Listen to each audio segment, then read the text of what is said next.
The Iron Age. It's the golden age of the Celtic world in Europe. The final prehistoric period that brings new people, religion, language, and a brand new metal, all culminating in warfare with Rome. The Bronze Age sets the stage for Dumnonia and Kernow, but the Iron Age sees them rise. Dydh. Hello. The Iron Age was a hugely transformative period for much of the world and especially for Celtic peoples. This is the period where we can finally say undoubtedly that Celtic culture had arrived in Kernow.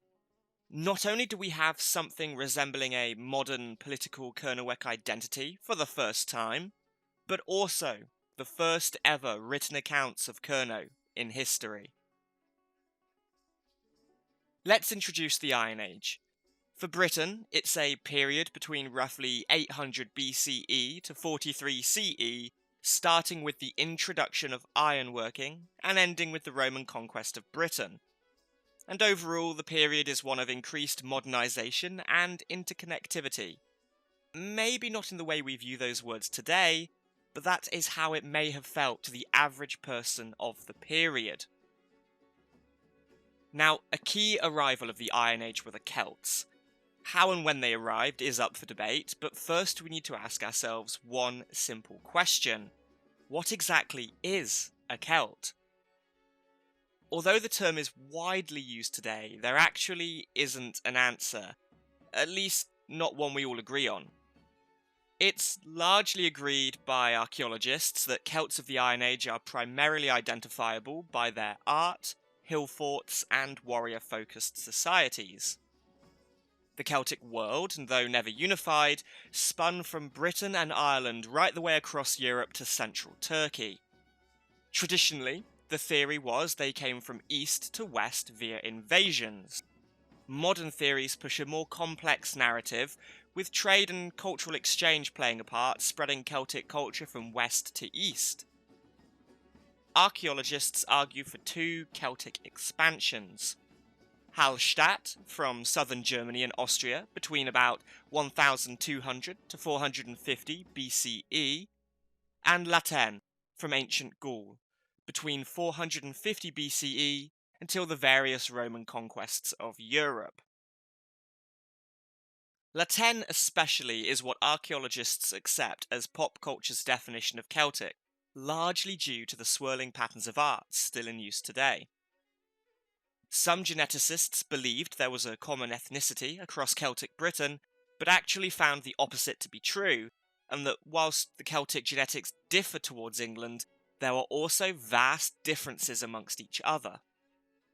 Linguists, meanwhile, argue for a definition centred on common language traits, based on Proto-Celtic and its descendants, but in doing so reject a large portion of the Celtic world, past and present.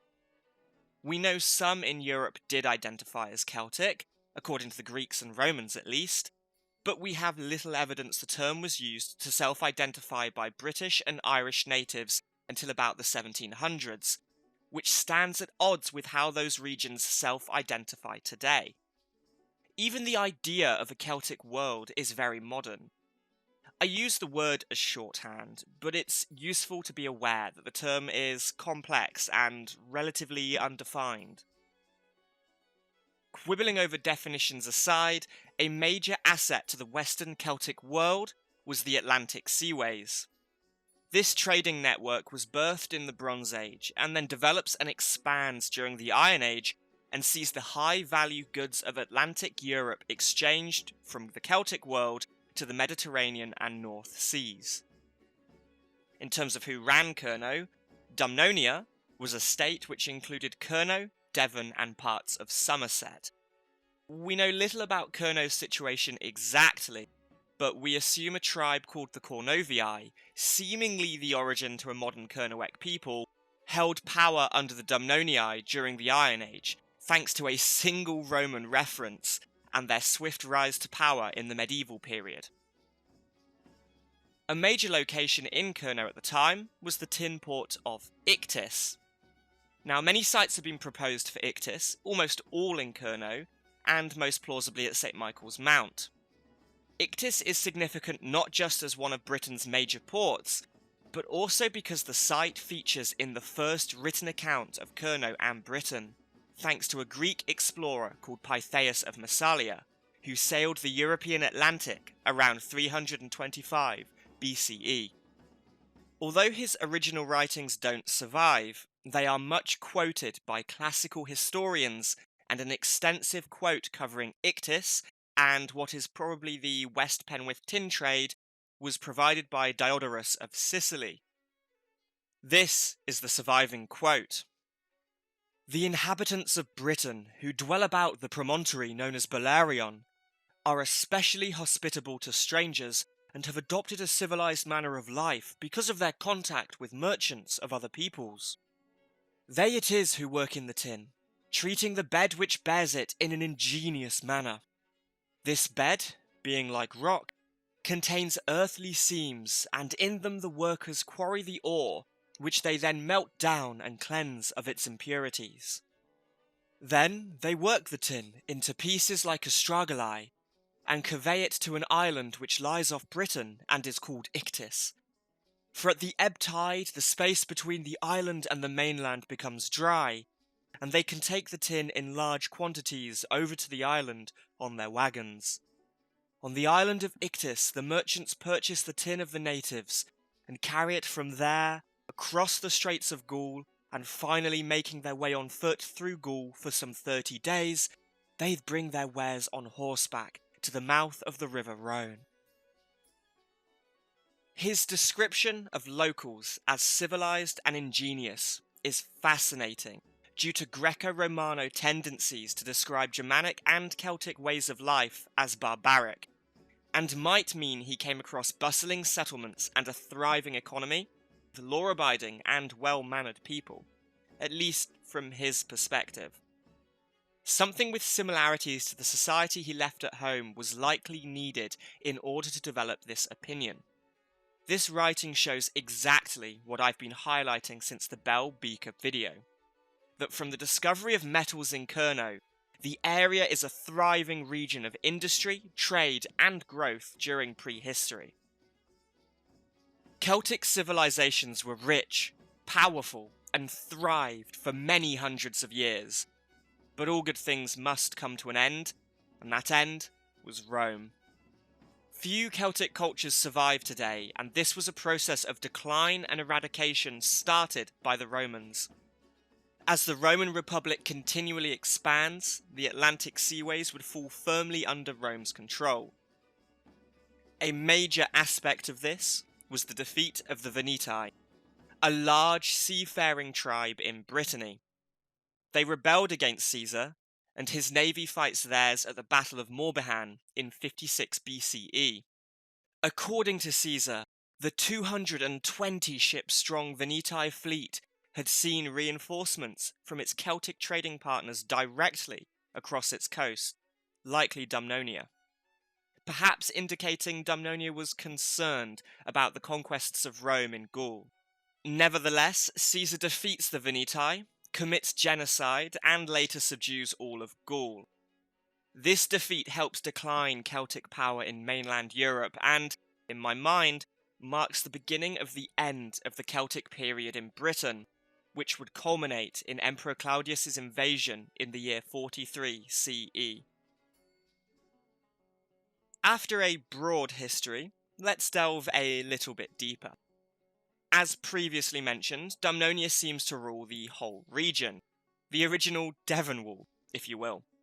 But we know little more than that.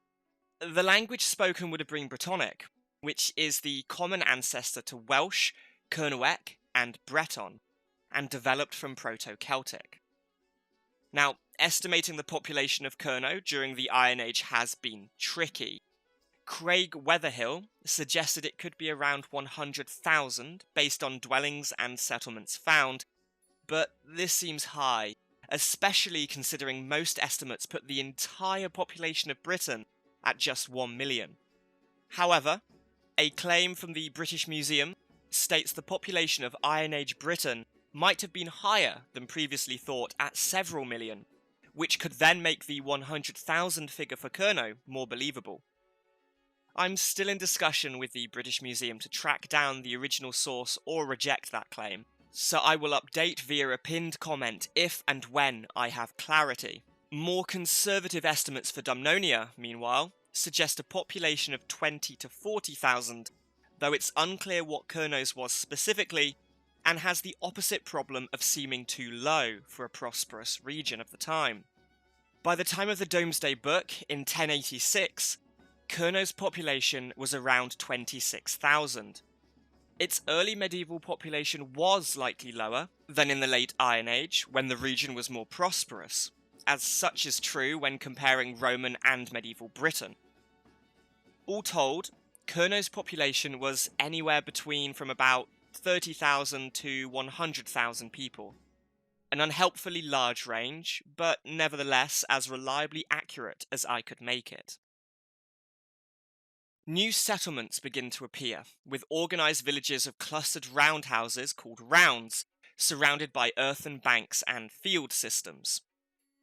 The banks seem for defence against wildlife rather than people, and we have evidence blackthorns were grown on them to deter wolves and bears. Kernewek roundhouses were built largely out of thick stone walls and thatched roofs, differing from Britain's preferred timber posts and wattle and daub walls. A reconstruction of these sits at Bodrifty Farm near Penzance, built next to the ruins of the Bodrifty Iron Age village. West Penwith, meanwhile, continues to show different trends, with ribbon-like farm holdings and courtyard houses. Chichester, a Romano-Kernewek village, had a similar layout to one of these. And then a famous Iron Age village called Carnuni was occupied until the late Roman period, and contains a mysterious construction unique to Kernow, a fogou. Fogous, derived from ogo, meaning cave in Kernewek, were underground passageways built from stone slabs, exclusively found in western Kernow.